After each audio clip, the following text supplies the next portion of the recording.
Welcome to the Money Insights Podcast, where high-income earners come to learn wealth-building strategies that will take them from high income to high net worth. With your hosts, financial and wealth-building experts, Christian Allen and Rod Zabriskie. Welcome into today's episode of the Money Insights Podcast, where we talk all things money and business. Hi, everyone. My name's Christian Allen, and with me is my co-host. You know him as Rodney the Pod Zabriskie. Rod, what's up, man? Hey, I am glad to be here and really excited about today's interview. Yep, I'm super excited about the interview today.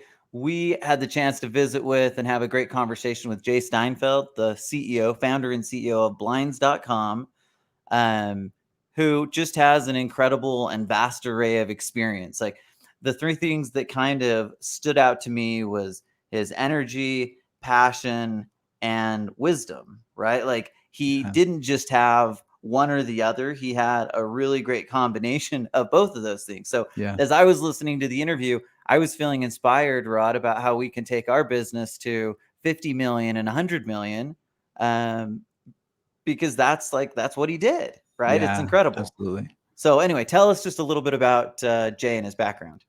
Yeah, so he got his degree in accounting from the University of Texas and started as a CPA, and we'll learn kind of his feelings about that. But eventually he launched the internet's first blind store from his garage in 1993. Believe it or not, 1993. That really is amazing. I was 10 years old and I had no idea that the internet existed. At least that's my guess. I wouldn't have gone back and guessed it was that far back too. But again, like you said, blinds.com, which he grew like crazy. He was named the Ernst & Young Entrepreneur of the Year in 2006. He was ranked globally as one of the top 60 CEOs in 2013. And then the big moment came in 2014 when Home Depot came knocking and they actually bought out his business. And he gets into this, but I think what's really cool is it wasn't just the blinds or even just the infrastructure of his business, but it was the processes which they incorporated into a lot of the different other areas of their business, the kind of configurable products portion, which includes decks and doors and countertops and vanities and all kinds of other areas where they're using his technology and sales platform. So he actually went on, stayed as CEO of that organization, worked with the Home Depot group until 2020, when he, let's not say retired, he says he rewired and is doing just some really cool things, including appearing on podcasts. And then of course, he's a best-selling author and recently released his book called Lead from the Core: The 4 Principles of Profit and Prosperity. Okay, so that's a pretty broad depth and array of stuff. So 1993, he's got $3,000 in the garage, and we get into this in the interview, but he sets out to build blinds.com, to put it online, I should say. Mm-hmm. And come 2014, they're doing 115 million in revenue, and he makes that sell to Home Depot. And I really did like this idea. It's pretty unique that he also stayed on for 6 more years, and I think he's helped him to build it to 400 or 500 million in revenue on that blind side alone. Right. So pretty remarkable, like really great story. And then of course the book Lead from the Core and the principles that we talk about there are remarkable. So we're going to get into what he calls the 4 E's. Mm-hmm. And can I just tell you, like, I was feeling inspired as we were going through it. So it was a really cool interview. Rod, without further ado, let's just get into the interview with Jay Steinfeld, founder and CEO of blinds.com and author of Lead from the Core. We are very excited to have with us today Jay Steinfeld, founder of blinds.com and the author of Lead from the Core: The 4 Principles of Profit and Prosperity. Jay, super excited to have you on the show. Thanks so much for coming. Christian, thanks for inviting me. Hey, Rod, how's it going? Hey, great. Thank you so much. Okay, Jay. So we're excited to learn about the book and a lot of the principles in that. As I mentioned to you before we started, I've done a bunch of listening and reading and kind of prepping for this. So we're excited to jump into that. But before we do that, we want to jump into kind of your story and your success story. So if we can, let's go back to Jay Steinfeld just graduated college and now he's working at KPMG. Can we start there? Sure. I was working at KPMG and hating every day. I did become a CPA, had a BBA in accounting, but not because I like accounting. I actually hate accounting.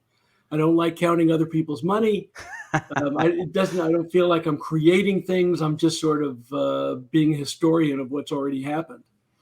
Now I understand there's consulting roles, and that's better. But I did it because I knew one day I wanted to go into business, and all the successful business people told me I needed to have a financial background, an accounting background to understand financial statements. So it was a means to an end. I did that for a couple of years and quit pretty quickly after to take a job to become vice president of finance, again, an accounting job, but a much more fun accounting job. We were building the national franchise of Meineke Discount Mufflers, and that worked out great. I learned a lot doing that for about 6 years, and then got fired from that job, that's a whole story in itself. So how long was this from your graduating? I'm just trying to create the timeline. So you graduated college, you did the KPMG. A couple of years at KPMG, and about then 6 years at Meineke. Okay, so you're still young. You're probably late 20s or something like that. Exactly. And kind of lost my way. Wasn't sure exactly what I was going to do. I thought I had a really good job at Meineke, even though in the back of my mind I was thinking I wanted to start my own company. Luckily, I was kind of forced into that. Well, my wife was working, Naomi was working in a drapery shop and doing pretty well. So I thought, perfect job for a CPA, sell draperies. So I started my own shop and did it really just as an experiment to see how that would work. I took a liking to it and I learned a lot about it and did pretty well. We were doing about $1.5 million. Oh, that's amazing. That's awesome. It's good, but I was working my butt off 7 days a week, 6 days a week. I was going to people's homes in my car, chock full of samples. My kids couldn't even fit in the car. They'd be sitting on top of the sample books, sliding around on top of the books. It was fine, but that was pretty early. That started in 1987. Oh, wow. In 1993, I heard about something called the information superhighway. The internet. I wasn't sure what that was or what email was. There was no broadband. There was no Amazon. There was no Google, nothing. But there wasn't. I was 10 years old. I can't remember any of that stuff. Yeah, I can't. So I started a website for $1,500 for my store, just as an experiment, a marketing experiment to see if I could get people to think, hey, we're pretty progressive. We must have the latest styles too. And maybe I could get some people to find us and set up appointments for us to go to their home. It wasn't to sell things because you don't sell online. That's not what people do. Well, the next year, Amazon launched selling books online and thought, well, you maybe sell blinds. So I've got this crazy idea. What I'm going to do is have people come to a website, and even though they're not going to be able to see the blinds, touch the blinds, feel the blinds, and they're going to have to measure themselves, install it themselves, and only have two colors, really, white and off-white, and 3 products, I'm going to see what I can do. I wanted to make buying blinds and shades a no-brainer and called it nobrainerblinds.com. And since we were the only ones, we were the world's most popular and trusted online source for blinds. Nice. So it was a no-brainer. It just made sense. I took all the calls myself. People would call into the showroom of the Lars Drapery showroom. They'd say our customer service representatives are busy. They'd call me in my car. I'd pull off the side of the road with an order pad on the front of my seat, my calculator, giant brick of a phone, and would talk to customers on the phone from my car, pulled off to the side of the road. And I did that for about 5 years. And, I didn't get a whole lot of sales. There's maybe 1 sale a day, maybe 2 or 3 a week. Then it was like, God, if I could only do 5 or 10 sales a week, I'd have it made. Well, I remember, we're doing over $1 billion now. So it actually that's amazing. Built up to something that's quite formidable. And in 2014, we sold the company to Home Depot, which was quite a feat. And I stayed on for 7 years with Home Depot and just left to not retire, but rewire in May 2020. And now I'm giving back, doing podcasts. I wrote the book to give back. I'm on 5 boards, do a lot of talks to help other entrepreneurs learn how did we disrupt an entire blinds industry, including Home Depot, including Amazon, and beat their butts with hardly any money and hardly any people, and instead of being disrupted ourselves. So that's kind of my point. I think it's possible to do it because I knew nothing when I started, and it's taken me a lot of years to figure it out. Now I'm hoping to help other people do that.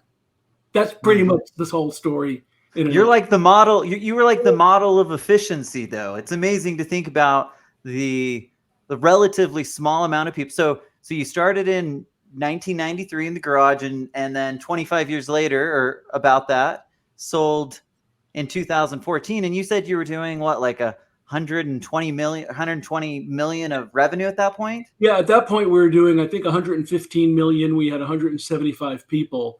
When I left in May 2020, we had 500 people, and we were doing, I can't really say the exact number, but hundreds of millions of dollars, and now quite a bit more than that. Because we're part of Home Depot, and that's there's definitely some leverage. Helped to take it up a notch. Yeah, it definitely helped take it up a notch. And what's crazy is I'm selling the company and I stay on for 7 years. What is that about? Well, it was because the whole vision was to do way more than just sell blinds. We wanted to be the best of the world at selling complex, configurable, hard to buy products. And we had a platform that was helping to sell blinds. And we never got to any of the new products because, well, we would have to buy a company. And we never felt like we could do that.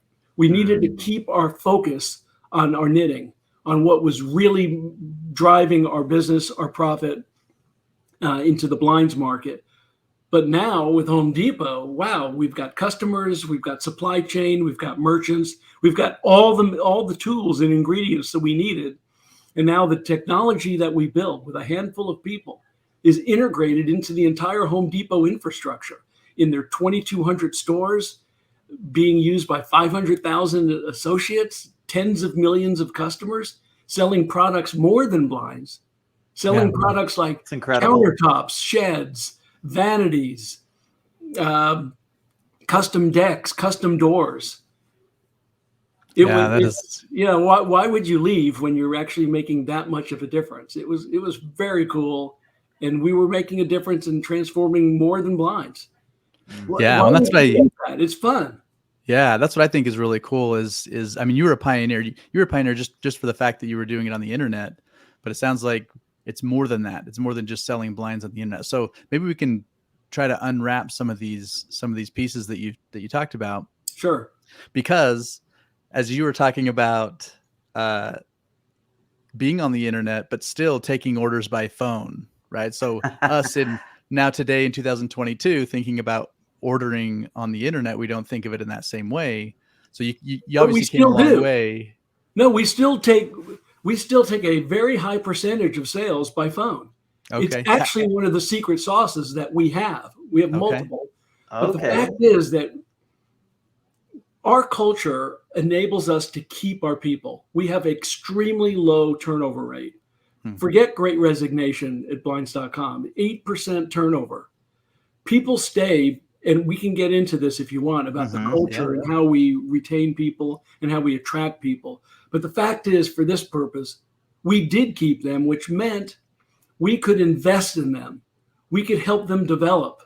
We could help them learn not just about what blinds are, but how to sell blinds in a consultative way, so that people felt that we're really making the right decision, that they were getting objective advice, because people don't know how to buy blinds, but we know how to help them buy blinds. It's like insurance. People don't necessarily know the right questions to ask. So I'm sure you ask them questions so that you can tailor the product to the specific needs of each one of your clients. Well, that's what we did. And we spent almost 3 months with people before we allowed them to be on the phones by themselves. Mhm. 3 months. Oh, wow. How many That's people have great. training like that? Maybe we were inept at our training and it just took us too long. But Doesn't sound like it. we would be very careful. And we had a QA, quality assurance team that would listen in on calls. And compensation was based not only on quantifiable metrics, but qualifiable metrics, because we wanted to make sure that they were selling the right product, that they were asking questions in an assertive but not arrogant or aggressive way, that they were repeating the sales, the order specifications, so that there were no mistakes. It was really important that we looked at the customer experience and the experience that each one of our design consultants had. And because of that, that was our ability to compete against Amazon and so many others that did not know how to teach people, would not spend the time with them, because all they were was like this efficiency machine, and they didn't value people. We value people, and we value people in the process. So 30% of the people who bought through our contact center, which we called the Customer Engagement Center, the CEC, because we weren't doing transactions. We were engaging with our customers to understand what they wanted. And when people left a phone call, they'd go, wow, that was way easier than I expected. That was actually pretty cool. Yeah. And customer service the same way. The people who would work with them, they were all on variable compensation and not just on quantifiable metrics, but quality. Did we answer the question the first time? Were we able to satisfy people quickly so they didn't feel frustrated and anxious about the whole process? Because we wanted people to come back, and we wanted to lower our cost of acquisition. And more than half of our business was repeat business and referred business. That's impressive. Yeah. It's like 60 some odd percent. I'm not sure what the number is now. It's amazing. Yeah. Jay, I have a question. At what point, you're in this process, right? What point did you know, or did you start to feel like, okay, I'm doing $1 million, $1.5 million, like I'm making a good living, but what point did you think you could go really big with it? I never you did from the beginning. Maybe like, never. I don't think I ever thought I could go really big with it, even though I had huge aspirations about being the best in the world. I'm not sure I actually believed it, although I talked a good game. I don't know. I mean, there were times. That's kind of a flippant answer, but I think there were times when I'd walk around and I'd see people that I didn't recognize. And I'd say, I don't even know who that person is. And they're having a lot of fun, and they seem to be important. Because, when you have to get 500 you're like, people, I got to think about this. That's like, great. It was, and I'm thinking, this is really cool. There are people here doing formidable work, having fun, directing people. You can tell that they're a leader. And then I say, who is that person? Says, well, they've been here 2 years. I'm thinking, that is really embarrassing that somebody's been in the company. And we had 3 floors in a pretty big building, but still, I would think I used to know everybody's name when we got to about 170. Embarrassing. People. Maybe it's I just didn't know their impressive. name anymore. Maybe it's just impressive that you were able to get to the point where you're impacting people's lives, even if you don't know them directly. So there's kind of like a really cool thing that's happening there, even though it might be frustrating not remembering everyone's names. No, okay, it's kind of embarrassing when people go, "Hey Jay," and I'd go, "Hey, how's it going?" You know what I mean? Especially if they've been there a happens while. to the best of us, though. Okay, but when did I realize those are the kinds of things that would happen? Okay. That would tell me, this is way bigger than it used to be. Mm-hmm. And like the frog boiling in water doesn't realize that they're about to die. All this stuff was so gradual. There was never a time where there was this giant leap. Everything compounded very quickly, but when you're in it, you don't quite realize the velocity of change. Mm-hmm. You sometimes, when you're in your car and you step on the gas on the freeway, and then you see a car that's by you, and then you look in the mirror, and you go, God, they're way back there. You don't even realize you were going so fast. And that's what would happen. We'd go, man, now we're doing what? We're doing 50 million? Wait, we're doing 100 million? How many people do we have? Our conversion rate is this. Our quality scores are this. Our net promoter scores are that high. Wow. This is like, how did we do this? We surprised ourselves all the time, although we never believed we ever had a cap, because I don't believe anybody is ever as good as they can be. I'm not going to be as good as I can be, which was one of the things that made us so good. We never accepted anything as good as it could be. And So, that Jay, meant ourselves, the processes, how we hired, how we advertised, how our customer experience, how we trained, everything could be improved, and everybody had an obligation to get better and with a velocity at least as fast as the industry and the company was getting bigger. Because if you didn't change, you were out. If you couldn't keep up, you had to go into some other position, which we tried to do, or they'd have to leave. And it's not just about you getting better, but about you helping everybody around you get better. And when you have a culture where everybody is evolving and everybody is helping everybody else evolve, it's a real collaborative spirit where we're all feeling like we're consequential, and it's a true team. And it's just so fun to be in an environment where you are consequential because you're doing consequential work, you're getting higher levels of authority, you are becoming better by being part of the team. That was our goal, our mission, our purpose was to help people become better than they ever believed possible. That was the purpose of our company. And people knew that everything we did was to do that. So love that when philosophy. you feel that and you trust people and your behavior it's not just some slogan, but you're actually doing it and people feel it and see everybody around you. When people came into or off the elevator and they just start looking around, they could feel it like, God, people here are happy. They're smiling. I've never been in a contact center where everybody is happy and they're pumped. And they've decorated their areas with bobbleheads and all these crazy things. And that's great. It was great. It was super, super fun. Okay, so I love your passion and energy. Was selling to Home Depot a difficult decision? You don't know how much they paid us. I don't. So maybe it was a really easy decision. It was an easy decision. Okay, I love it. We did not take institutional capital for 15 years. Once we did, we knew, okay, now that we've taken in the institutional money, we know in maybe 5 years we're going to sell. Okay. That was a decision. So it was part of the plan. It was part of the plan.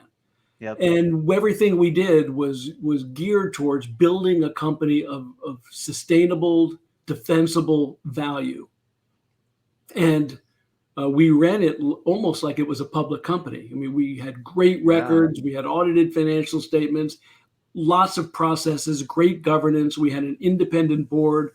We hired Ernst & Young. We had Silicon Valley Bank, great outside directors with proper governance.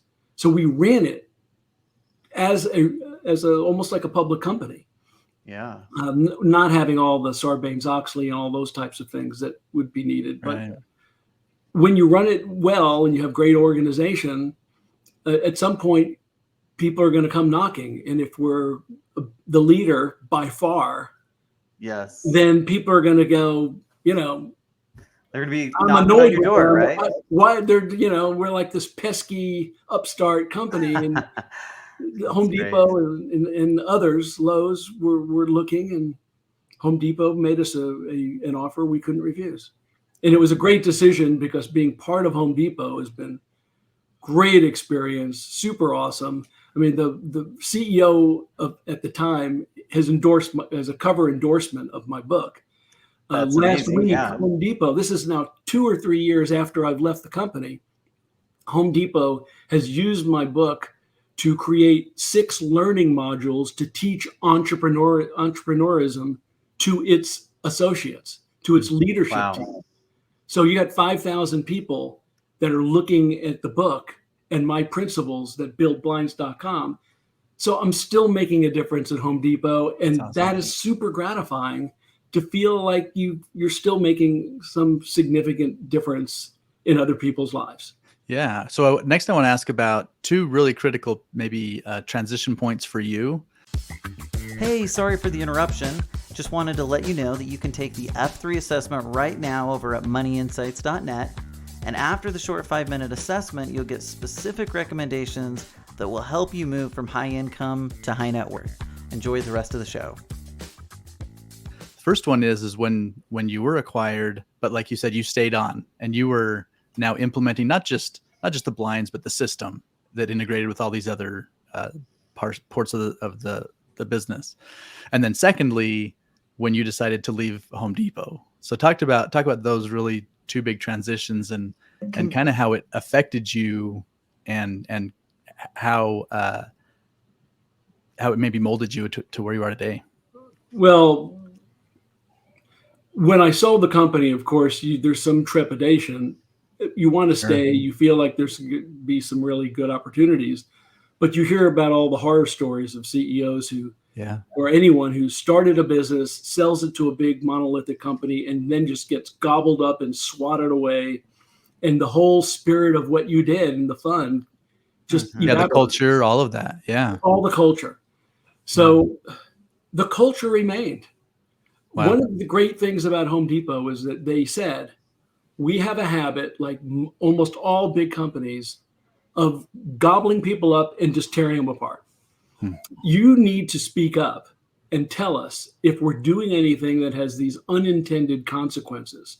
So they gave me the freedom to speak up, and I did. And there were a lot of instances where if they had done what they wanted to do, it would have destroyed us. How we paid people, this variable compensation program, which turned out to be something that they wanted to do and implemented in Home Depot. Yeah, so it went the other direction. It went the other direction. That's amazing. Really, cool. There's a lot of stuff like that. The technology that people in Home Depot were worried that we were what's called a shadow IT department. That's these drifters that are doing their own thing. Like, how dare they think that they can actually build technology when they're not in Atlanta in the home office? Just Jay and some bunch of hicks in Texas. Well, that had to be something that's not going to do anything because you're not Home Depot. Well, that was frustrating. And there was a lot of speaking up we had to do, and it wasn't an easy thing.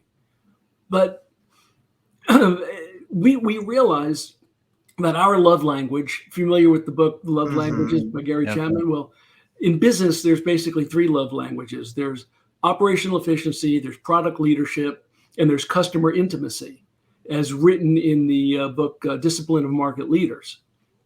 And our love language is customer intimacy. Home Depot's was operational efficiency. It is. It's not that they don't care about customers or have good products. They do. But our defining culture is one of customer intimacy. And once we realized each other's love language of business and accepted that love language as, okay, that's how you are. We're not going to try to make you the way we are. Our frustration with Home Depot went away, mostly. And their frustration went away with us, mostly. Of course, we were hitting our numbers. So as long as you hit your numbers, you can do pretty much whatever the hell you want, as long as it's legal. And we were hitting our numbers and doing far better than what the expectations were. So why not let Jay and his team continue doing whatever they think is silly and great? Well, I think you just answered my next question, which was going to be, what was it like to go from being like the CEO to being an employee in a way? Like you're still obviously leading a significant component of the what you were doing previously, but there's still this new element of oversight. Was that difficult for you? Yes and no. It wasn't as bad as I thought it was going to be, but because they gave me the freedom to speak up and gave me access even to Bernie Marcus, one of the original founders of Home Depot. I had breakfast with him and talked to him and could have talked to him anytime, but I had direct access to the CEO, CFO, the whole C-suite, the senior VPs. I knew them all and they knew me. Yeah, that helps. So if there was a problem, I could talk to them. Yeah, that's great. And usually, I can't think of any time when after we talked about it, that the decisions were made generally the way we believed they needed to be. Now, we're not these petulant kids that just feel like we have to get it our way all the time. Sure. That was nothing like that. But even our core values, we have 4 core values, which we can talk about. Yeah, Home we're Depot has definitely gonna 8 talk core about those. values. The HR people at Home Depot would say, you now have 8 core values. And we say, no, a core value is something that actually drives your behavior and is within you. And those are not our core values. Though they're very good, but those are not our core values. That's not how we got to where we are. So one of the things I did is created a values wheel that had our 4 core values in it, but then surrounding it were the 8 core values. Oh, I love of Home it. Depot. So we were able Brilliant. to negotiate. That's sort of a symbol of how we operated. The core values were our core values. We recognize Home Depot's 8 core values, but really at the center of our values wheel was those 4, and that's what we talked about. So there was another question Rod asked, and that was leaving. Oh, yes. And if Leaving. you want to go on to something else, I'm fine to do that. If you want to go back to that, it's up to you. Take it. Let's talk about really quick before we jump into the next question. So talk about leaving, what that was like. I knew it at some point I was going to have to leave because I've been doing it 30 years. Can't go forever. I mean, but you're rewired now, not retired, rewired. Maybe we'll hit on that. So I'm not just doing nothing. I'm on 5 boards. I do tons of podcasts. I did a speech this morning at the business school at the University of Houston, which was great. Yeah, that is great. Do a bunch of stuff and do something at Amazon, keynoting there and all over the country. Yeah, so this is just giving back. But I thought I want to make sure that whatever I'm going to do next, that my next gig I kind of have in my mind. So I was already on a couple of boards. Yeah, so I was starting to do that. I wanted to make sure that the CEO who was going to take my place was somebody who I respected and wanted in that job, and spent a lot of time grooming internally one of the candidates, and got all the people who I knew needed to sign off on him to sign off to me directly, looking them in the eye and saying, okay, so Steve is going to be my replacement. Is that correct? They go, yes. Great. Once I'd done that, that was good. And then I wanted to make sure that the core values were still embedded into everybody, so that when I left, things wouldn't fall apart and they didn't need me. And excuse me, the last thing I wanted to make sure was that we were actually selling new products, that this vision that we had like 15, 20 years before was happening. And once I saw that the integration, because that didn't happen right away, that took a tremendous amount of communication, a lot of communication back and forth all the time. And we did that.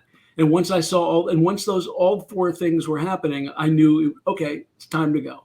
My wife was worried that all my identity was going to be a CEO of this big company, and that I was going to be depressed and bored. And what am I going to do? And now she's going, you're working more than you did when you were CEO of Blinds.com, but I'm really not. But do I regret it? No, I think it's great. I love what I did. I'm on a new chapter. And as I said, I'm rewired. I'm just doing new things for lots of different companies, and certainly not boring because I'm on a public board. I'm on like a startup seed board and everything in between. And then I teach in the business school at Rice. Yeah, I love it. That's cool too. It's inspiring. People don't even know what they're going to do and whether they're even going to be in business. Yeah. I've got that whole trajectory. I've been through the whole trajectory, and now I'm able to teach that whole trajectory with the trajectory in mind that I've already experienced. So they like seeing this boots on the ground kind of practical experience, and it's fun for me to see it. And people come up to me and go, "That was really great. That really resonated with me." And it's a great life. It's awesome. I'm blessed, and I'm grateful to really be with you, to maybe affect 1 or 2 other people who might hear this and go, yeah, I can do that. Yeah, I'm going to do it. That's awesome. Yeah. Well, Jay, if it makes you feel any better, I'm thinking it's inspiring me to figure out, okay, how do we get to the next level? So I'm with you, my friend. You're at the very least, inspiring one person. Awesome. Okay, I have to ask you this question, Jerry. This is Okay. kind of a tough one. I lost my dad at he was 49. It's not the same as losing your spouse, obviously, but you lost your wife pretty early in the business, it seems like, right? And maybe just talk a little bit about like the impact that had on just life and business as a whole. Right. Well, first, my mother died at the age of 46 from ovarian cancer. So I was in college at the time. And then my wife died at the age of 47 from breast cancer. We'd been married 25 years, 3 children. We'd launched the business the year before, going full-time online in 2001. She died August 2000, let's say 2001. Yeah. And then 2002 is when she passed away. So then I had to be thinking, should I keep this business? How do I define success? How do I define happiness? And realize I needed to be introspective to understand what makes me tick. What are my values? And long story short, I came up with 3. Turns out only 1 was correct, but at least I tried. And now there 1 out are of 3 is 4. not bad. Well, that was pretty good. And then, so now I've got 4 core values as a result of that, and understand the fragility of time, the fragility of life. And that actually is my greatest motivator. The motivator, it's not the fear of death, but I have a quote in the book from Ian Foster that says, "Death kills the man, but the idea of death saves him." And what that means is if you just know that you're going to die and you know life is fragile, get with it. Stop whining, stop complaining, just start doing something. Make the most. And make the most of it and look for silver linings.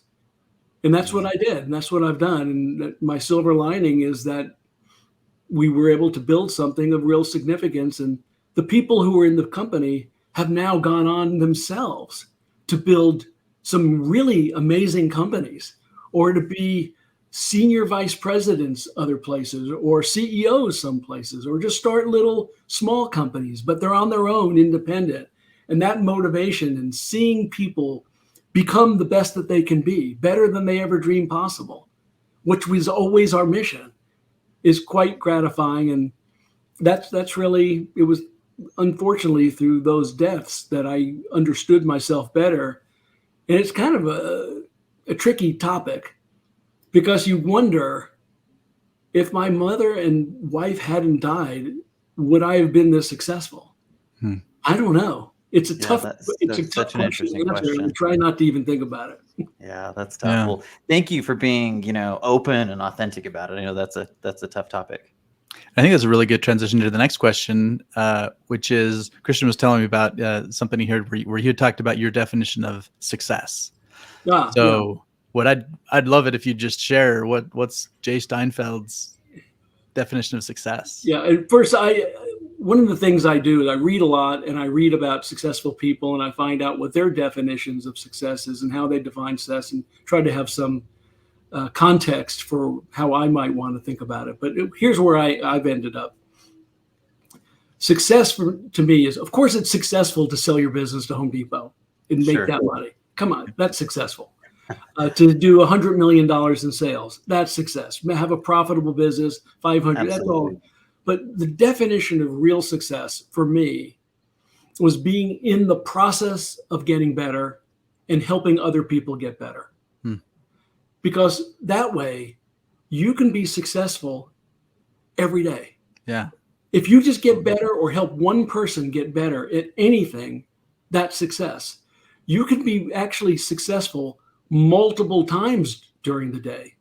You could be successful 10 times during the day. And you could say, and in fact, if you're not getting better at something every day, that's unsuccessful. And if you're conscious about it, you can improve on everything, or at least help one person. So my definition is to help other people and myself, first myself actually, improve and be better than I was minutes before. If that happens, a great one. you're going to get to 100 million, and you're going to sell to Home Depot because eventually you'll figure it out.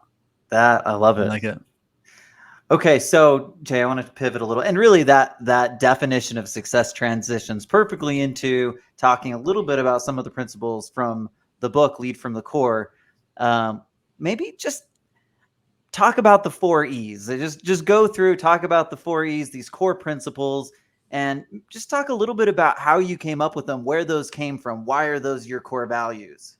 The 4 E's are really our secret sauce. If anybody says, how did you beat everybody in the blinds industry and transform it? It was the 4 E's.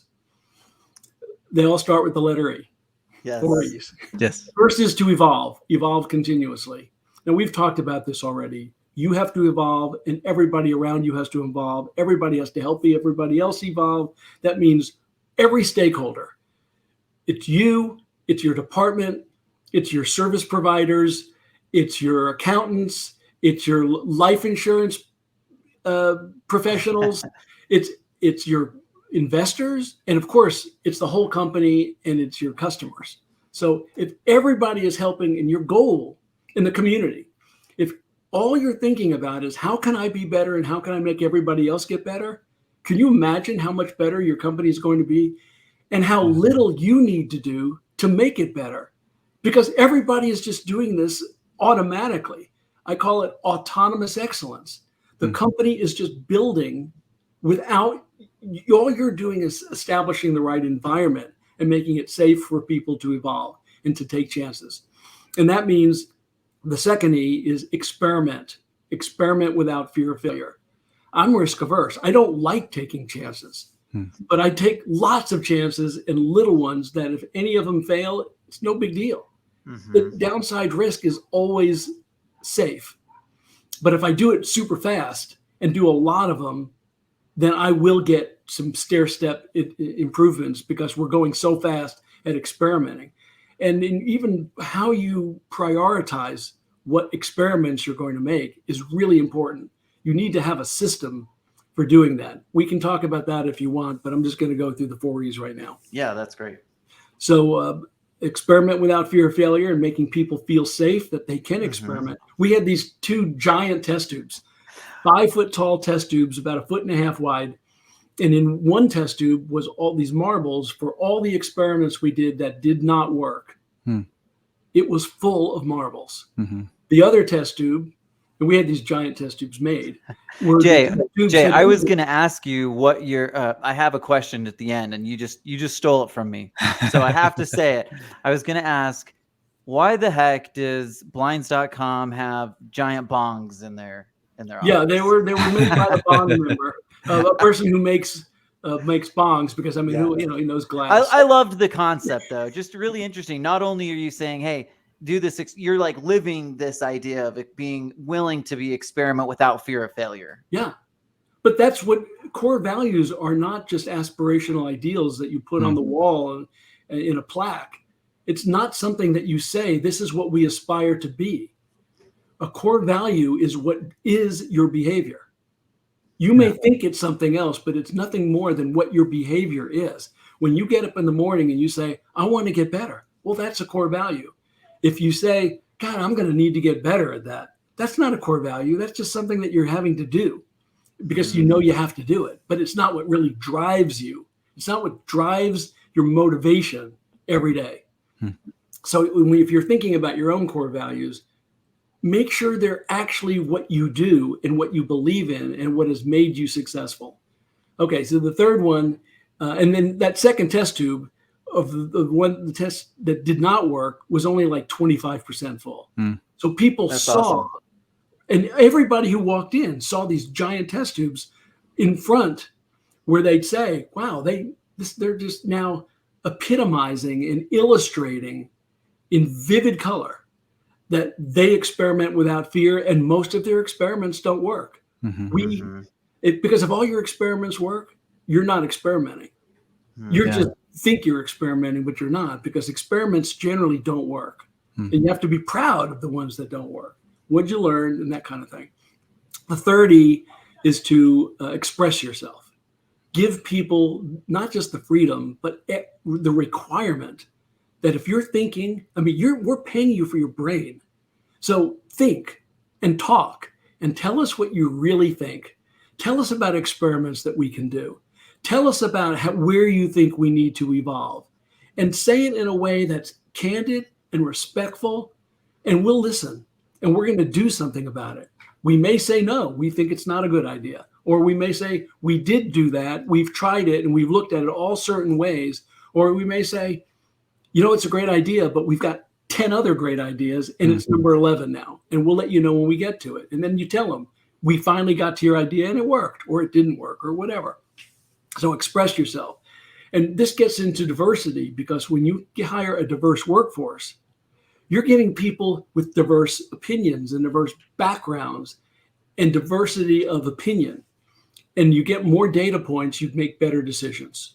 So we're looking for data points and candid information. And I mean, who wouldn't want to be in an organization where you are improving and people are being supportive of your improvement, and you get to actually talk the way you want to talk? You don't have to put on some mask and talk the way the boss is talking. And the boss actually reprimands you for saying, you're just agreeing with me. I don't need you to agree with me. Tell me something I don't know. That's a breath of fresh air, I'm sure. Yeah, and people love that. Okay, the fourth E is maybe counterintuitive, but it's to have fun. Enjoy the ride. And you can probably tell by now that I had a lot of fun building the company. And it's been a while. Sure. I'm still, every time I talk about it and think about it, I smile, because it was super fun. Yeah, there were headwinds along the way. There was times when I was writing the book, I talked to my CMO, Daniel Kotler, who was almost like a co-founder. And because when I first wrote the book, the editor said, there's not enough angst in here and anxiety. It sounds like you were having fun the whole time. You're like, I was. But I was having fun all the time. So when you got to put something in there to make people think that it was harder. So I called Daniel. I said, do you remember that not having fun any day? He goes, no, it was always fun. I said, yeah, but I need some stories in here to make it like, certainly we had headwinds. I mean, there were certain things that we were up against, and there was tons of them as we thought about it. So we've put those in there because we don't want it to seem like it's a piece of cake. But it was all kind of a game, and all just a way of experimenting and pivoting and trying to figure out, okay, that didn't work. So, all right. You mean, Jay, for you, it just wasn't always all about the money? It was never all about the money, which is actually okay. If it is about the money, that is a fine motivation. One of the first classes I teach is, why are you really in business? And people think it's about money. When they really think about it, it's not. But for some it is, and that's perfectly fine. And I'm not saying money didn't matter. Sure. Money definitely mattered. But the principal thing was about controlling destiny and being able to make your own decisions and autonomy and, higher purpose and helping people, doing things that people thought were impossible and being able to achieve that. That's fun. That's enjoying the ride. It wasn't about the free food. It wasn't about the shuffleboard and the ping pong, which we had. We had all those types of startup types of things, and it looked like a startup. But we worked our asses off. We worked really hard, and we achieved things that nobody said we could ever do. That's fun. That's fun. Doing things that people say you can't do and proving them wrong. That's really cool. Yeah. Okay. I have a difficult, or maybe it's an easy question. Of the 4 E's, which one is more important or most important? That's a good question. I've never been asked which one is the most important, because really all 4 of them, when you think about it, they work all hand in hand. Sure. You can't do one you can't evolve without experimenting. You can't experiment without getting input from people. So it's almost like it's a 4-legged stool. Well, it's a 3-legged stool, and the result is fun. So it's really that. I can't really say one is the most important. Sure. But probably evolving leads the way, because if you don't evolve, you're going to die. And the experimenting without fear is a way to evolve, and expressing yourself is a way to determine experiment to evolve. Yeah. And then the that's result great. is fun.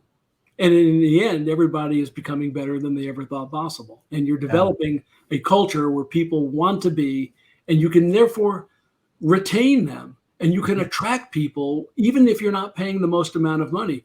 And in Houston, which is where we are, we were competing with all the big oil companies. Yeah. We're paying a fortune, and yet people were coming to us, not everybody. But if you wanted to be in a fun environment, you went to blinds.com, and you became awesome. a meaningful, significant factor in building something of consequence. And you felt consequential. It's not like you go into a party and you go, oh, so tell me about your job. Oh, yeah, we shaved off 2 basis points of gross margin. I mean, who cares about that? You want to say, yeah, we're transforming retail. Yeah. We're doing things that we're beating Amazon. We're beating Home Depot. We're beating Lowe's. We're beating everybody. And it's really fun to be out there. And nobody even knew who we were. And none of us were big names. But there we were. Doing it. Doing it. Exactly. I love it. Yeah. Okay, so I want to add just a couple more questions before we let you go, Jay. And you've answered this question in parts throughout this conversation, but maybe we'll just hit it right on. A lot of people that are listening to this show own businesses and are wanting to continue to grow and are going to be inspired by what you were able to do. But right now it's tough to just keep people. And so you've been hitting on this, but will you share with us your philosophy, or maybe expound upon your philosophy around how to treat and keep people in your business? Sure. See if I can be succinct, because this is a really good question. And I do realize it's a tough one, but No, I heard you talk about it, and it's maybe not a tough one. It's actually simpler than people think. Okay. It's not about it. You have to be generous. You have to be generous with people. Now, generosity is not about giving more money. Now, you have to adequately pay people. You have to there should be no cap to compensation. If a person is worth double, they should be making double. I mean, you should pay people market. Absolutely. So, I mean, you can't underpay people. But generosity is not about giving more money. It's giving more respect. It's about bringing humanity back into the workplace. That's how you keep people. That's how you attract people. It's by having, and what does that mean? How do you be generous without giving more money? Generous with information. Letting people be clear as to what your final destination is. Well, it's not really a final destination, but what your big vision is. Being abundantly clear with what that vision is and where they fit in and how they're significant. Giving them development, personal development, through training, through monthly meetings with them, and understanding not just this is what we expect from you, but what do you expect from me? What do you want in your career? That's being generous, by asking that question and then being attentive and listening to that and actually doing something about it. So an example would be, okay, Jay, I don't know if I can tell you this, but I want to leave in 5 years and start my own company. Now, how many people would actually people did it all the time, and they'd stay longer than 5 years because they were getting that training faster and becoming better as a result of being at blinds.com than had they just gone out on their own and tried to read it somewhere. So asking people what they want is a generous thing, and listening to them. And if they have something that they want to express, if you say your door is always open, and when they say, Jay, I've got something I want to tell you, it's a suggestion, don't tell them to come into my office. Go to them. Go down to them and sit down next to them or Slack with them and just say, okay, what's your idea? I'm all ears. My phone's down. I want to listen to you. That's generous. If they're not doing their job, generous means thinking, is it their fault or is it my fault? Am I the one that's actually the problem because I put them in the wrong job? I hired the wrong person. I didn't give them the right expectations. I didn't give them the right resources. I gave them too limited a time to do the job. I didn't train them well. Is it the system that's broken and not them? And once you realize, and you first think it's not them, but it's you, If people are late, why are they late? They're late because you didn't make it clear that being late is not acceptable. It was your fault, and you let them do it, and they saw everyone else being late. Don't blame them. It's your fault. So being generous. Being generous, yeah. Thinking that you're the one responsible for everyone else and that you're going to help them become the best they can be. So I think if you want to attract people, be generous with just your attention and information and with clarity, and make sure that you understand what their personal goals are. That's great advice. These are just the basics of humanity, right? This is not something that is really. Well, you put them together so compactly and succinctly that it's just easier to understand. So it's working. Maybe so. It's working. Okay. Well, Jay, before we wrap up, I mean, this has been an amazing conversation. I probably could ask a ton of additional questions, but to be respectful of your time, before we wrap up, though, where can people find your book, Lead from the Core? Everywhere. Everywhere and anywhere, right? It's everywhere. Pretty easy to find. Amazon, Barnes & Noble, Target, wherever you go. It was a Wall Street Journal bestseller, so it's easy to find. And go find. I've done the narration, so there's an audiobook, there's a Kindle version, there's a hardback. It's everywhere. You can go to jaysteinfeld.com, my website, and you can get some snippets there and find out, and you can buy it in bulk. There's all sorts of, it's easy. For your company, I love it. Okay, Jay, this has been amazing. Thank you so much for being on with us. We just super appreciate it. Thank you. Christian, thank you. Rod, appreciate it. Thanks for having me. Thank you for listening to the Money Insights Podcast. To learn more about the financial and business strategies discussed in this show, please visit moneyinsights.net. The views and opinions expressed on the Money Insights Podcast are not intended to be individual financial, tax, or legal advice. Always consult with the appropriate advisor before making financial decisions. And if you're enjoying the show, please feel free to rate, subscribe, and leave a review wherever you listen to your podcasts. This will help others find the show and learn wealth-building strategies for themselves. Thanks again for tuning in, and we'll catch you in the next episode.